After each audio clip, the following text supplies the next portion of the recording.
로마서 3장 25절에서 26절 말씀입니다. 이제 하나님의 말씀을 봉독합니다. 하나님의 말씀을 경청하여 주십시오. 이 예수를 하나님이 그의 피로서 믿음으로 말미암는 화목제물로 세우셨으니 이는 하나님께서 길이 참으시는 중에 전에 지은 죄를 간과하심으로 자기의 의로우심을 나타내려 하심이니 곧 이때에 자기의 의로우심을 나타내사 자기도 의로우시며 또한 예수 믿는 자를 의롭다 하려 하심이라. 아멘. 이 말씀으로 함께 은혜를 나누겠습니다. 먼저 기도하겠습니다. 하나님 아버지, 세상에 속한 모든 것들을 십자가 앞에 내어놓고 오직 주님의 말씀 앞에 씁니다. 살아계신 주님의 음성이 들려지게 하여 주옵시고 세상을 향한 우리의 생각과 마음들, 또 세상으로부터 온갖 상처와 아픔들, 끼어져 있는 심령들까지도 주의 말씀으로 온전히 회복되어지는 복된 시간 되게 하여 주옵소서. 말씀을 전하는 자나 말씀을 듣는 자가 성령 안에서 하나 되게 하옵시고 부족한 사람의 죄와 허물은 십자가 보혈로 덮어 주옵시고 오롯이 주님의 말씀만이 경험되어지는 복된 시간 되게 하여 주옵소서. 모든 것을 감사드려오며 예수님의 이름으로 기도드립니다. 우리가 예배 중에 불렀던 샘물과 같은 보혈은이라고 하는 이 찬송을 지었던 윌리엄 쿠퍼라고 하는 분은요, 아버지가 성직자셨고 어머니는 왕족 출신이었다고 합니다. 이렇게 태어났지만요, 어려서부터 허약한 몸과 소심한 성격 탓에 법률을 공부했음에도 불구하고 심한 우울증과 무대 공포증 때문에 법정에는 한 번도 서보질 못했다고 합니다. 이런 소심한 사람이었기에 어느 날 깊이 스며드는 공포와 죄책감으로 그는 영혼의 고통을 끌어안고 괴로워하고 있었습니다. 평안을 발견할 수 없었습니다.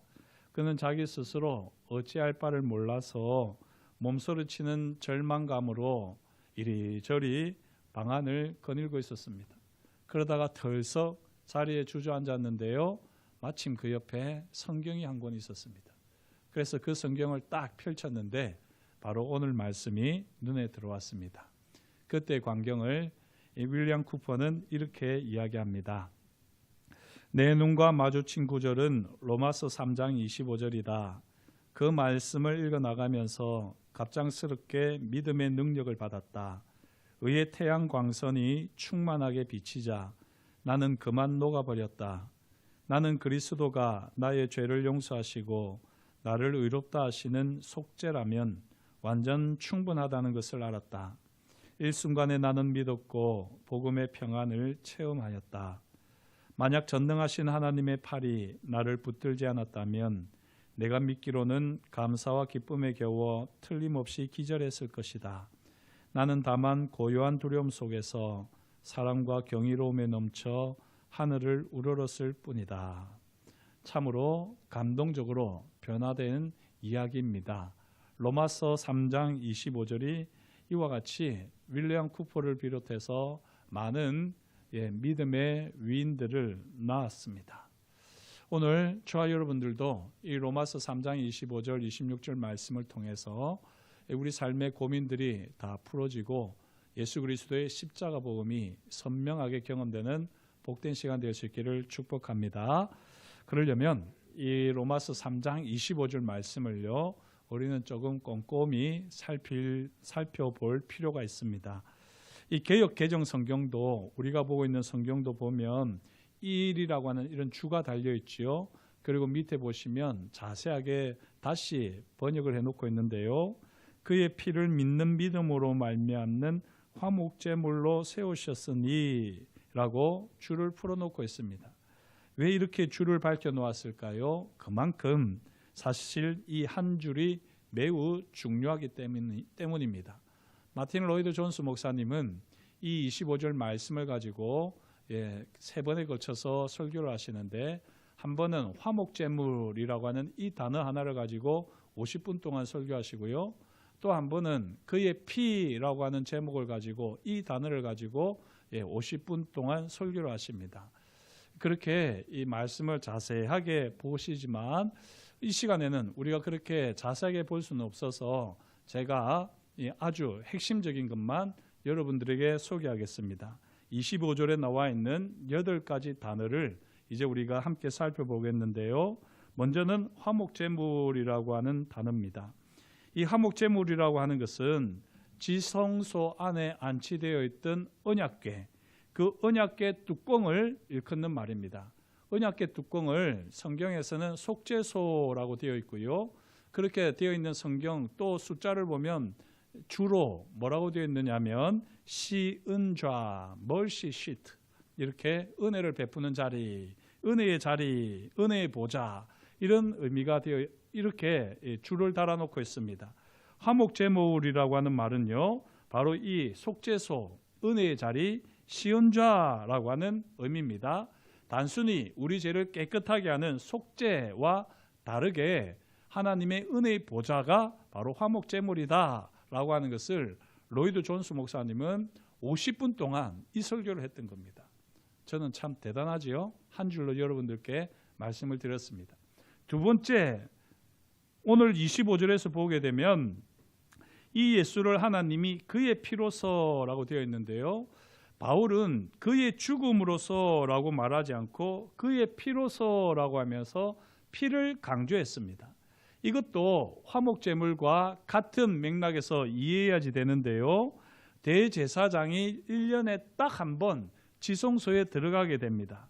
이렇게 지성소에 들어갈 때는요, 수송아지의 피와 염소의 피를 언약궤 앞과 위에 7번 뿌리게 되어 있습니다.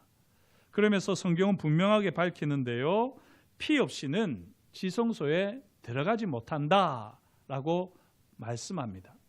이와 같이 화목제물과 그의 피를 사도 바울이 강조하는 것은요, 무엇보다도 하나님의 은혜의 보좌, 지성소에서 경험하는 하나님의 임재와 영광을 생각하게 하도록, 기억나게 하도록 이 두 단어를 사용하고 있다는 것을 우리는 기억할 필요가 있습니다.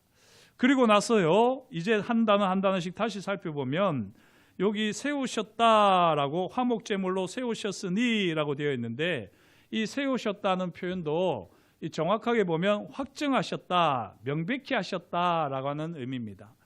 왜 하나님께서 십자가를 높이 세우셨을까요?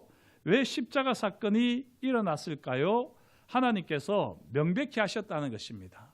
무엇을 명백히 하셨느냐? 나타내려고 하셨다는 것입니다. 26절, 곧 이때에 자기의 의로우심을 나타내려고 하셨다는 겁니다. 여기 나타내린다는 것도 확정하다, 증명하다라고 하는 의미입니다. 특별히 하나님께서 십자가에서 나타내려고 하신 것이 무엇이지요? 자기의 의로우심입니다. 하나님의 의로운 성품, 하나님의 고유한 의와 공평이 바로 십자가에서 나타났습니다. 또 오늘 이 말씀 25절을 보게 되면 의로 전에 지은 죄를 간과하심으로라고 되어 있는데요. 여기 의로라고 하는 단어가 이 도구를 사용하는 그런 전미사가 아닙니다. 이런 어려운 말을 써서 죄송합니다만 로이드 존스 목사님이 이걸 그렇게 보시는데요. 굳이 영어로 이야기하자면 with라고 하는 표현을 쓰지 않고 여기에 in respect of 또는 on account of라고 하는 단어를 쓰고 있습니다. 이게 무슨 말이냐면 하나님께서는 지난 죄를 간과하심을 이유로, 좀 더 다시 표현을 하면요, 지난 죄를 간과하셨기 때문에 자기의 의로우심을 나타내셔야만 하셨습니다. 이게 바로 의로라고에 포함되어 있는 의미입니다. 자, 그리고 나서 정말 중요한 단어 간과라고 하는 단어를 우리가 알아야지 되는데요. 간과라고 하는 말을 쉽게 표현을 하면 불문의 붙임이라고 그러네요. 저도 이 말씀을 이제 준비하면서 알게 되었는데 불문에 붙이는 게 간과라고 그럽니다. 이 간과라고 하는 단어는 신약 성경에서 딱 여기에서만 사용되었습니다. 이 영어 성경을 보게 되면 이 간과라고 하는 단어 대신에 이 사면이라고 하는 단어가 사면이라고 하는 단어가 사용되었습니다. 그런데 이것을 마틴 로이드 존스 목사님은 이 사면이라고 하는 단어가 사용되면 안 된다. 이 단어는 다른 데서도 많이 사용되고 있는 단어이기 때문에 그 단어가 여기 들어오게 되면 이 본문을 오해하게 되어 있다라고 하면서 여기 이 단어는 간과라고 번역을 해야 된다라고 아주 강조를 하고 계십니다. 이 간과로 번역된 파레시스라고 하는 헬라어는요, 로마법에서 사용되던 용어입니다. 요즘 우리가 패싱이라고 하는 말을 듣지 않습니까? 패싱 당하면 기분이 좋습니까? 안 좋습니까? 안 좋죠. 예, 존중받지 못하고 무시당하는 느낌이 들 때 패싱이라고 그렇게 이야기합니다. 그런데요, 이 간과라고 하는 의미는 법적으로 볼 때에 당연히 그 사람도 포함시켜 가지고 선고를 내려야지 되는데 그 사람은 슬쩍 넘어가는 겁니다. 그게 바로 이 간과라고 하는 것입니다.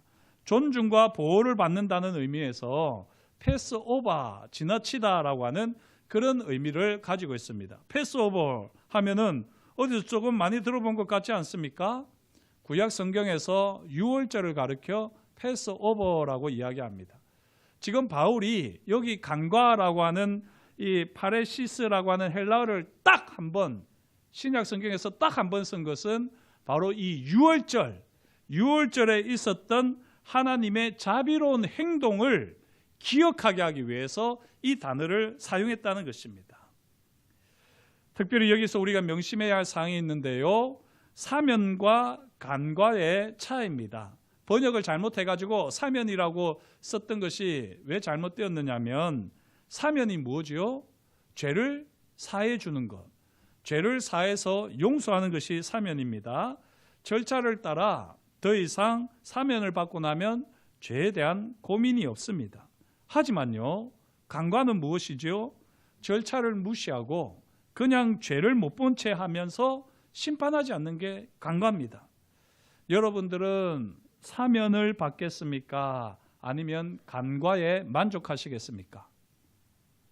예, 우리 일부 때는 안수 집사님 한 분이 사면요 이렇게 아주 크게 외치시더라고요.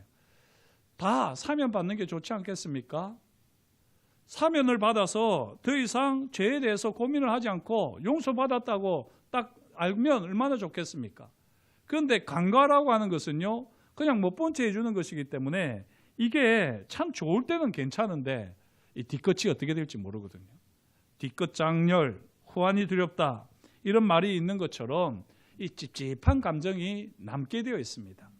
그런데 이 단어, 간과라고 하는 단어를 오늘 여기 사용했다는 것입니다.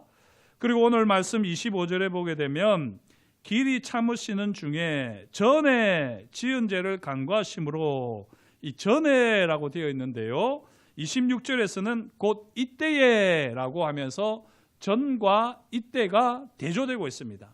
이때는 언젠가요? 이때는 바로 하나님께서 예수님을 십자가에 세우실 때, 이때가 바로 이때입니다. 예수님이 십자가에 서신 때를 지금 바울은 이때라고 이야기하고 있고요, 십자가가 세워지기 전을 바로 전에라고 이야기하고 있습니다.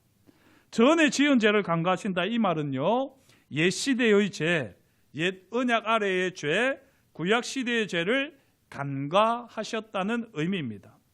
핵심은 하나님께서 지금까지 죄를 간과하셨고 못 본 채 하셨고 십자가 이전까지 행하신 간과에 대해서 이제는 뭔가를 행해야 한다는 것입니다. 그리고 그 뭔가를 행하기 위해서 하나님께서 하신 행동이 바로 예수 그리스도를 십자가에 세우셨다는 사실입니다.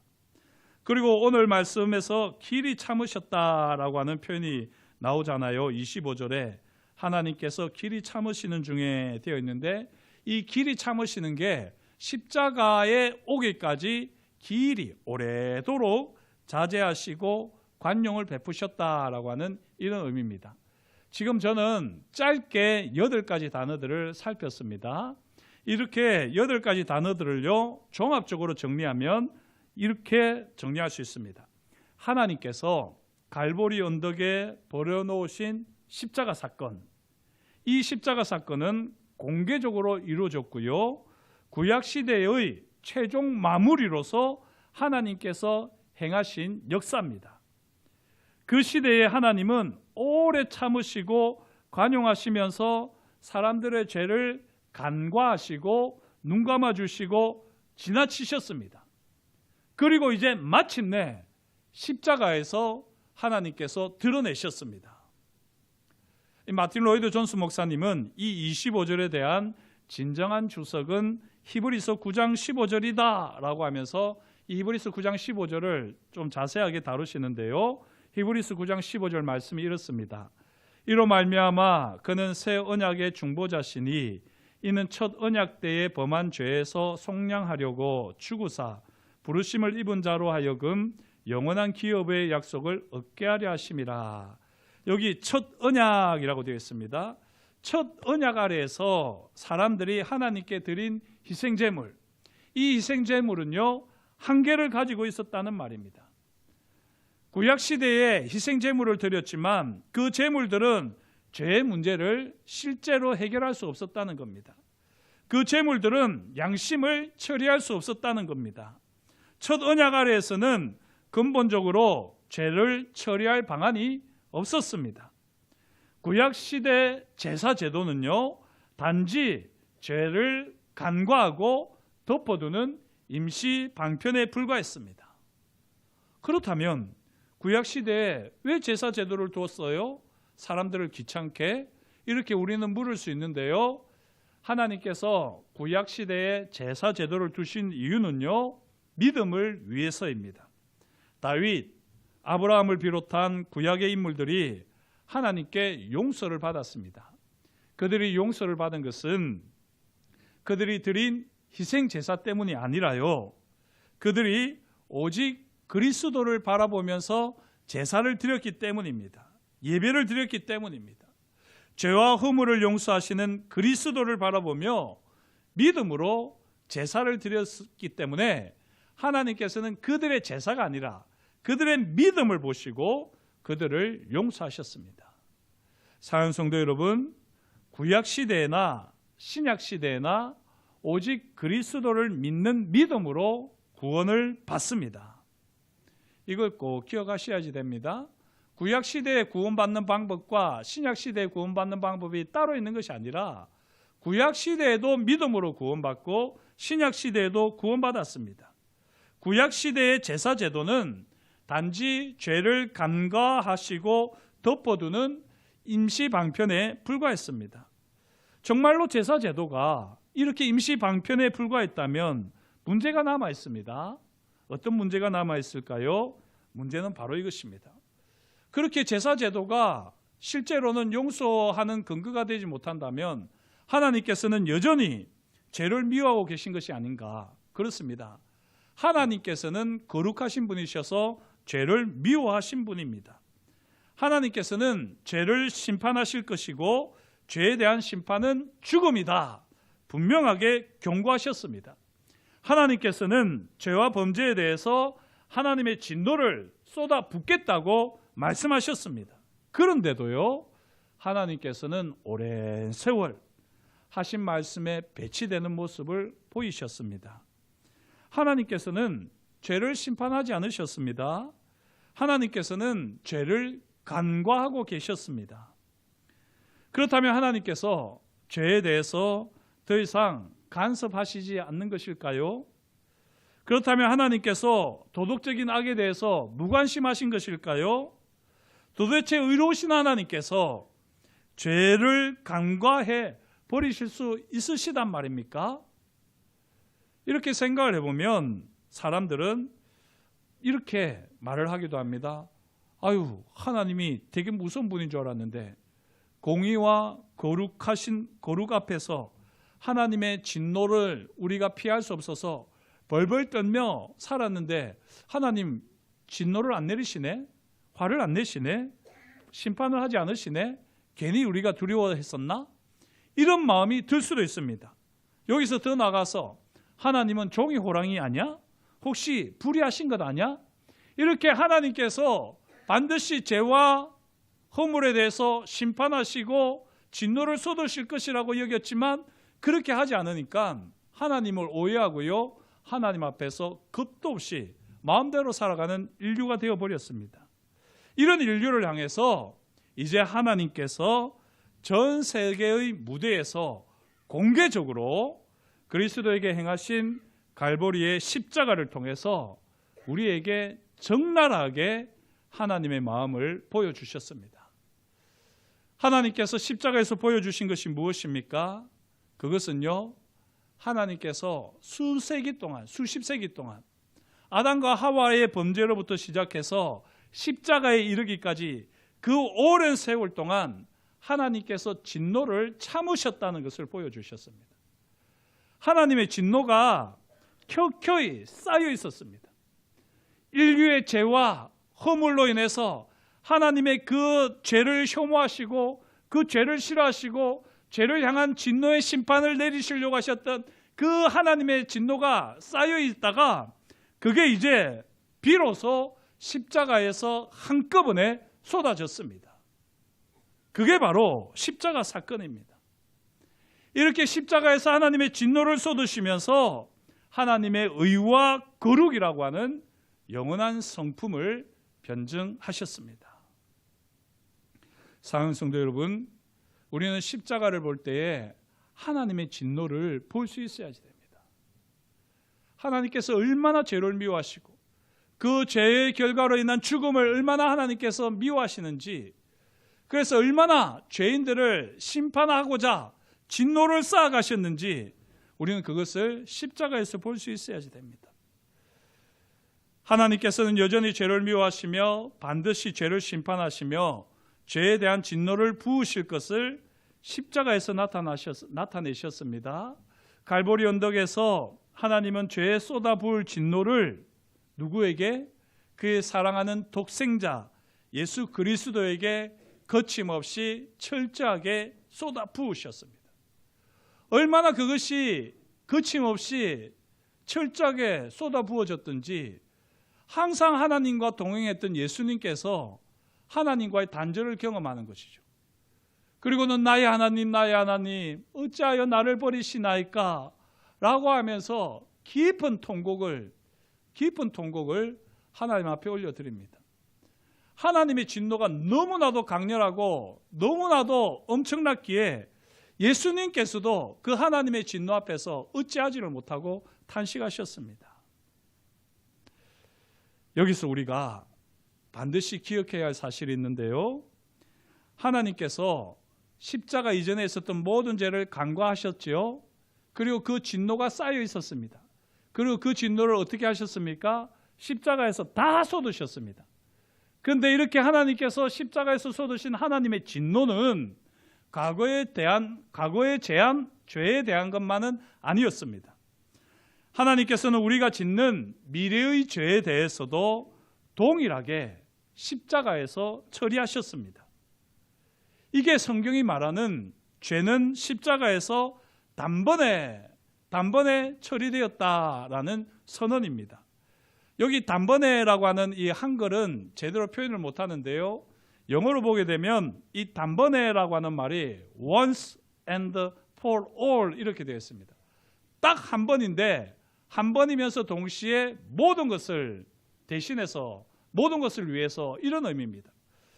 하나님께서는 하나님의 진노를 십자가에서 쏟으실 때 십자가 이전에 있었던 모든 죄를 향한 진노를 쏟으셨고요, 동시에 하나님의 그 진노는 십자가 이후에 있는 모든 죄를 향해서도 하나님께서 진노로 쏟으셨다는 것입니다.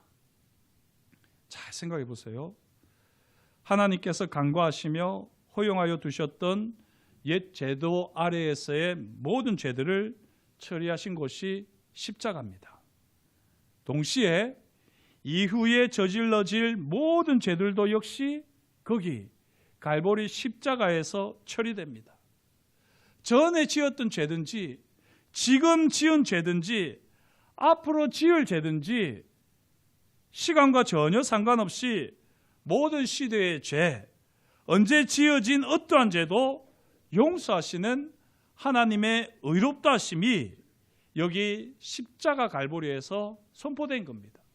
나타난 겁니다. 십자가는 하나님이 의로우시고 예수 믿는 자를 의롭다 하시는 분이심을 천명합니다. 이 사실을 저와 여러분들이 꼭 기억하시면 좋겠습니다. 우리 하나님께서 과거의 죄만 십자가에서 다 제하신 것이 아니라 우리 미래의 죄까지도 다 제하셨습니다. 여전히 죄를 짓고 있습니다만, 그러나 우리가 짓고 있는 이 죄에 대해서 하나님의 진노는 더 이상 없습니다. 하나님의 진노는 십자가에서 다 쏟으셨습니다. 하지만 여기서 멈추시면 안 됩니다. 갈보리 십자가는 단순히 하나님께서 우리를 용서하신다는 사실만을 나타내지 않습니다. 만일 십자가가 죄 용서만을 나타낸다면 바울 사도는 25절에서 끝낼 수 있었습니다. 더 이상 말할 필요가 없었을 겁니다. 하지만 여기서 끝맺지 않고 26절까지 나아가는데요. 왜냐하면 십자가는 단순히 하나님께서 우리를 용서하신다라고 하는 것만 밝히는 것이 아니라 십자가는 더 큰 목적을 가지고 있기 때문입니다. 십자가를 통해서 하나님이 나를 용서하셨다. 하나님께서 나의 죄를 깨끗이 하셨다. 물론 그것을 깨닫는 것 잘하는 것입니다만, 이 십자가를 통해서 우리는 하나님의 성품을 보아야 됩니다. 어떤 성품일까요? 이 십자가는 용서를 가능하게 하는 하나님의 방식이라는 것입니다. 이게 별로 좀 저도 와닿는 말 표현은 아니었는데, 용서를 가능하게 하는 하나님의 방식이 십자가입니다.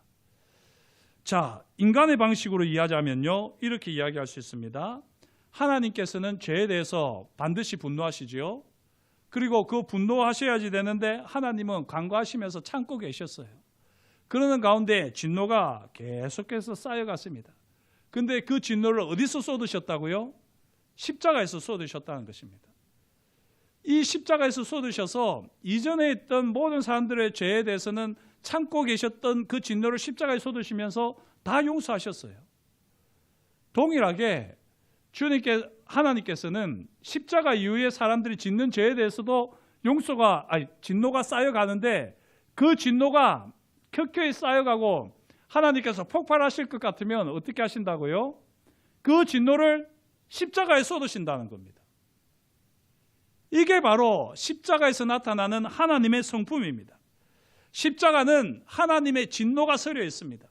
예수님, 하나님의 독생자 예수 그리스도가 그렇게 처절하게 신음하시면서 죽으실 수밖에 없는 그 하나님의 진노가 십자가에 서려 있습니다. 동시에 하나님께서는 더 이상 죄인들의 죄를 묻지 않으시고 그들의 죄를 용서하시고 덮으시기 위해서 하나님이 죄에 대해서 자연스럽게 생기는 그 진노에 대해서는 여전히 십자가에 쏟으신다는 겁니다. 이 하나님의 사랑을 저와 여러분들이 꼭 경험할 수 있기를 축복합니다.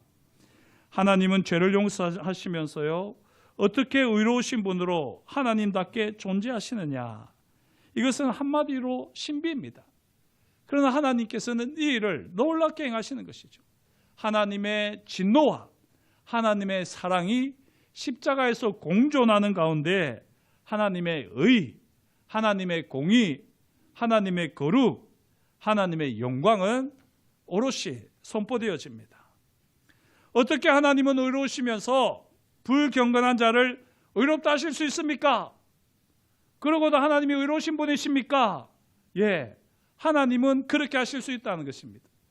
왜냐하면 하나님은 불경건한 죄인들의 죄를 하나님의 아들 예수 그리스도 안에서 온전히 심판하셨기 때문입니다. 하나님의 진노를 다 쏟으셨기 때문에 더 이상 그 누구를 향해서도 진노를 쏟지 않으신다는 겁니다. 이게 바로 십자가 복음입니다. 사랑하는 성도 여러분, 이 말씀을 이제 우리가 오해할 수도 있기 때문에 바울은 로마서를 계속해서 풀어나가고 있습니다. 그러나 오늘은 이 십자가를 우리가 확실하게 깨달아 알면 좋겠습니다. 하나님의 진노와 하나님의 사랑이 동시에 공존하고 있지만 이 하나님의 진노는 여전히 나의 죄에 대해서는 일어날 수밖에 없겠지만, 그러나 그 진노를 십자가에 다 쏟으셨다. 더 이상 하나님께서는 우리를 향해서 진노하지 않으십니다. 진노를 쏟지 않으십니다. 갈보리에서 하나님은 우리가 용서받을 수 있도록 구원의 길을 닫고 계셨습니다. 그러나 하나님은 그의 성품을 손상시키지 않는 방식으로 그렇게 하셨는데요. 이것을 우리는 영원한 일관성이라고 표현을 할 수가 있습니다. 조금 어려운 이야기가 될 수도 있겠는데요. 영원한 일관성을 하나님의 성품으로 이야기하면 신실함이라고 할 수 있습니다. 신실하다는 게 뭐죠? 말한 바를 잘 지킨다. 저 사람이 하는 말은 믿을 만하다는 게 신실함 아닙니까? 하나님은 신실하십니다. 하나님께서는 태초부터 가지고 계셨던 것을 마지막까지 가지고 계신 분이십니다. 여기서는 이렇게 하고 저기서는 저렇게 하고 이랬다 저랬다 하시는 분이 아닙니다. 하나님은 신실하신 분인데 그게 영원한 일관성이라는 겁니다. 하나님은요, 죄를 싫어하십니다. 하나님은 죄를 심판하시며 사망에 이르게 하십니다. 이거는 불변의 진리입니다. 하나님은 불경건한 죄인들을 향하여 언제나 진노하시고 혐오하십니다. 단순히 감정의 문제가 아니라 거룩하신 하나님이시기 때문에 죄를 향해서 진노하시고 혐오하실 수밖에 없습니다. 그런데 하나님께서 그 하나님의 진노를 어디서 쏟으셨다고요? 십자가에서 쏟으셨다는 것입니다. 십자가에서 쏟으시면서 십자가 이전에 했던 모든 죄는 물론이요, 십자가 이후에 있는 모든 죄에 대해서도 똑같은 방식으로 영원한 일관성을 가지고 하나님께서 하나님의 진노를 십자가에 다 쏟으신 겁니다. 이게 하나님의 신실하심인 거죠. 하나님의 진노가 있지만 그 하나님의 진노를 넘어서는 하나님의 사랑이 우리는 십자가에서 경험되어지는 것입니다. 그러나 십자가를 보면서 하나님의 진노를 모르고 있다면요, 저와 여러분들은 십자가를 오해하는 겁니다. 나를 대신해서 예수님께서 철저하게 처절하게 하나님의 진노를 오롯이 다 감내하셨다는 것을 우리는 십자가를 보면서 깨달아야지 됩니다. 그러나 그 하나님의 진노가 있는 곳에 하나님의 사랑도 같이 하고 있다는 것이죠.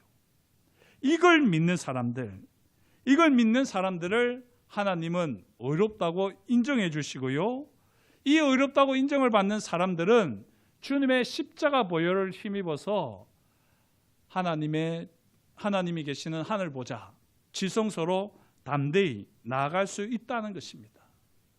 이것이 바로 십자가에서 하나님께서 드러내신 진심입니다. 하나님은요, 여전히 진노가 있으십니다. 그러나 그 진노를 우리에게는 쏟지 않으신다는 겁니다. 오로지 십자가에 다 쏟으셨습니다. 그러니까 죄 때문에 나한테 오는 거 두려워하지 마.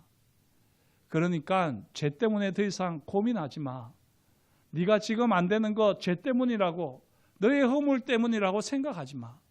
죄로부터 자유로워져. 내가 너의 그 모든 죄를 눈 감아주고 너의 그 모든 죄로 인한 진노는 십자가에서 다 쏟았어. 그러니까 너는 그냥 십자가 보혈을 힘입어서 내게 오기만 하면 돼. 이게 주님께서, 하나님께서 우리에게 하시는 말씀입니다.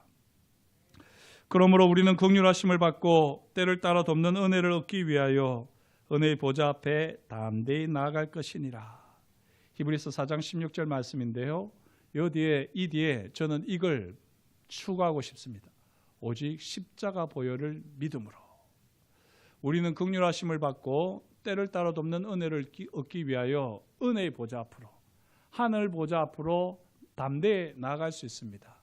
오직 십자가 보혈을 믿음으로. 하나님의 진노는 십자가에서 다 쏟으셨습니다. 더 이상 우리를 향한 하나님의 진노는 없습니다. 이 십자가를 꼭 믿으시기를 주의 이름으로 축복합니다. 기도하겠습니다. 하나님 아버지, 주님께서 저희를 사랑하여 주시고 오늘도 저희에게 말씀하여 주시니 감사합니다. 하나님의 말씀을 따라 우리가 어떠한 삶이 되어야 할지를 분명히 알게 하시오니 하나님의 영광의 도구로 살게 하시며 십자가 은혜, 십자가 영광, 십자가 능력을 더 풍성히 경험하는 하나님의 사람들 되게 하여 주옵소서. 하나님의 진노를 외면하지 않게 하시고 무시 않게 하시고, 그러나 하나님의 진노 앞에 벌벌 떨지 않게 하시며 하나님의 진노를 넘어서는 하나님의 사랑, 하나님의 은혜를 힘입어 더욱더 은혜 보좌 앞으로 나아가는 하나님의 백성들 되게 하여 주옵소서. 그렇게 주의 보혈로 우리를 하나님의 보좌 앞으로 이끌어 가실 것을 인하여 감사드리오며 예수님의 이름으로 기도드립니다. 아멘.